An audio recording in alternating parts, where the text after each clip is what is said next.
എടോ എന്ത് സങ്കടം വന്നാലും എന്തു പറയണം? ഉണ്ടായിരുന്ന ജോലി നഷ്ടപ്പെട്ടു പോയി എന്തു പറയണം? നാളെ ജോലിക്ക് പോയപ്പോൾ നിന്റെ മുതലാളി പറയാ ഇന്നത്തോടെ പൊക്കോളാൻ, അൽഹംദുലില്ലാ ബായ്. ഉണ്ടായിരുന്ന ജോലി പോയി അൽഹംദുലില്ലാ, പരീക്ഷയ്ക്ക് തോറ്റു അൽഹംദുലില്ലാ, കല്യാണം മുടങ്ങി അൽഹംദുലില്ലാ, ഉണ്ടായിരുന്ന കച്ചവടം നഷ്ടപ്പെട്ടു പോയി, ബിസിനസ്സിൽ ലാഭം പോയി, എന്ത് വന്നാലും അൽഹംദുലില്ലാ. അള്ളാഹു പറയാൻ ഭാഗ്യം തരുമാറാകട്ടെ. നിങ്ങൾക്ക് തോന്നുന്നുണ്ട് എനിക്ക് ഇത്തിരി ഓളം ഉണ്ടെന്നില്ലേ? എടാ, ആരെങ്കിലും ഉള്ള ജോലി നഷ്ടപ്പെട്ടു പോയാൽ അൽഹംദുലില്ലാ പറയോ?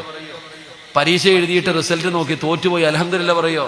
ക്യാൻസറിന്റെ ടെസ്റ്റിന് അയച്ചു, അൽഹംദുലില്ലാ ക്യാൻസർ വന്നു, ഡോക്ടർ പറഞ്ഞു ക്യാൻസർ ഉണ്ടെന്ന്, അൽഹംദുലില്ലാ പറയോ? പറയാൻ കഴിയണം. അള്ളാഹു ഭാഗ്യം തരുമാറാകട്ടെ.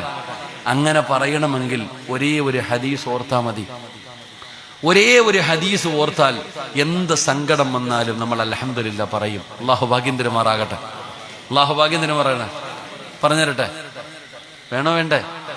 എന്ത് സങ്കടം വന്നാലും പോട്ടെ, ചങ്ങായി വിട്ടേക്കും, പോട്ടെ അൽഹംദുലില്ലാ. അത് പറയണമെങ്കിൽ ഒറ്റ ഹദീസ് ഓർത്താൽ മതി. അള്ളാഹു ഹദീസ് പഠിക്കാൻ ഭാഗ്യം തരുമാറാകട്ടെ. നിങ്ങൾ പറയോ അൽഹംദുലില്ലാ പറയോ? ഒരു കയറ്റം കഴിഞ്ഞാൽ ഒരിറക്കം ഉണ്ടോ? നിങ്ങളുടെ നാട്ടിലില്ലേ? ഉണ്ടെങ്കിൽ ഉണ്ടെന്ന് പറ, ഇല്ലെങ്കിൽ ഇല്ലെന്ന് പറ. ഒരു കയറ്റം കഴിഞ്ഞാൽ ഒരിറക്കം ഉണ്ടോ?